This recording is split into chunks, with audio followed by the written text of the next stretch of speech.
नमस्कार, मैं पुनीत काशीवाला मिश्रा और आप देख रहे हैं द मानस वॉइस पर विचारों का रंग। साथियों, आज हम चर्चा कर रहे हैं एक अत्यंत महत्वपूर्ण और संवैधानिक दृष्टिकोण से असाधारण फैसले की, जो हाल ही में सुप्रीम कोर्ट ऑफ इंडिया द्वारा सुनाया गया है। यह फैसला एक राज्य या एक प्रक्रिया तक सीमित नहीं है, बल्कि लोकतंत्र, चुनावी शुचिता और संघीय व्यवस्था से सीधे जुड़ा हुआ है। मामला क्या है?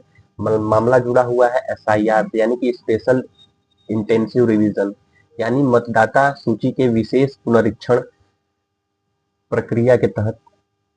और इस प्रक्रिया का उद्देश्य है कि मृत मतदाताओं के नाम हटाना, दोहरी प्रविष्टियों को समाप्त करना, निवास या पहचान से जुड़ी तार्किक त्रुटियों को ठीक करना। यह कार्य इलेक्शन कमीशन ऑफ इंडिया का संवैधानिक दायित्व भी है। हालिया आदेश में सुप्रीम कोर्ट ने एक अभूतपूर्व कदम उठाते हुए हाईकोर्ट को निर्देशित किया कि एसआईआर प्रक्रिया की निगरानी के लिए सेवारत और सेवानिवृत्त जिला न्यायालय न्यायाधीशों, अतिरिक्त जिला न्यायाधीशों की नियुक्ति की जाए। यह निर्णय सामान्य परिस्थितियों में नहीं, बल्कि असाधारण स्थिति को देखते हुए लिया गया है। कोर्ट की टिप्पणी बेहद महत्वपूर्ण है। राज्य सरकार और चुनाव आयोग के बीच विश्वास का अभाव दिखाई देता है। यहाँ सुप्रीम कोर्ट ने प्रत्यक्ष रूप से कुछ नहीं कहा, लेकिन संकेत बहुत स्पष्ट है। पहला, न्यायालय को लगा कि राज्य प्रशासन से अपेक्षित सहयोग नहीं मिल पा रहा है। ये बंगाल की स्थिति मैं आप सभी को बता रहा हूँ। दूसरा, इसलिए न्यायिक अधिकारियों को लगाया गया। यह निर्णय राज्य सरकार पर अविश्वास का संकेत माना जा सकता है। यह कदम दर्शाता है कि सुप्रीम कोर्ट चुनावी प्रक्रिया की निष्पक्षता को सर्वोपरि मानता है। यह घटनाक्रम ऐसे समय में हो रहा है जब पश्चिम बंगाल में आगामी विधानसभा चुनाव निकट है। राज्य में सत्तारूढ़ पार्टी है तृणमूल कांग्रेस और मुख्यमंत्री है ममता बनर्जी। एसआईआर के दौरान बड़ी संख्या में मतदाता प्रविष्टियों की जांच हो रही है, जो स्वाभाविक रूप से राजनैतिक असर डाल सकती है, लेकिन यह प्रक्रिया कानूनन अनिवार्य है। समय सीमा और संवैधानिक प्रश्न।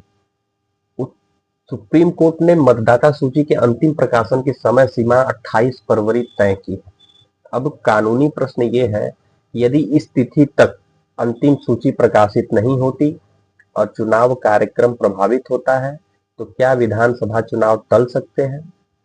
संविधान के अनुसार यदि विधानसभा का कार्यकाल समाप्त हो जाए और चुनाव ना हो सके, तो अनुच्छेद 356 के तहत राष्ट्रपति शासन एक संवैधानिक विकल्प बन सकता है। हालांकि यह स्वतः नहीं, बल्कि परिस्थितियों के मूल्यांकन पर निर्भर करेगा। यहाँ ये कहना जरूरी है कि राष्ट्रपति शासन कोर्ट नहीं लगाती, यह केंद्र सरकार का निर्णय होता है और सुप्रीम कोर्ट केवल संवैधानिक स्थिति का आकलन करता है। अभी यह कहना ऐसा निश्चित रूप से होगा, कानूनी रूप से सही नहीं होगा, लेकिन संभावना पर चर्चा करना संवैधानिक विश्लेषण के दायरे में आता है। इस पूरे घटनाक्रम से तीन बातें स्पष्ट होती हैं। पहला, मतदाता सूची का शुद्धिकरण रुकेगा नहीं। सुप्रीम कोर्ट चुनाव आयोग के संवैधानिक अधिकारों के साथ खड़ा है। आने वाले कुछ दिनों में वेस्ट बंगाल की राजनीति और प्रशासन दोनों के लिए निर्णायक हो सकते हैं। अब सबकी निगाहें टिकी हैं 28 फरवरी पर, चुनाव आयोग की अगली रिपोर्ट पर और सुप्रीम कोर्ट की आगे की टिप्पणी पर। इस विश्लेषण के साथ आज के इस वीडियो में आपकी क्या राय है? आपकी राय हमारे लिए महत्वपूर्ण है। कमेंट में लिखिए, वीडियो को लाइक कीजिए और शेयर कीजिए और चैनल को सब्सक्राइब करना बिल्कुल मत भूलिए। यदि आप हमारे चैनल को सब्सक्राइब करते हैं तो हमें असीम ऊर्जा मिलती है। मिलते हैं साथियों अगले राष्ट्रवादी वीडियो में। आज के लिए इतना ही। जय हिंद, वंदे मातरम।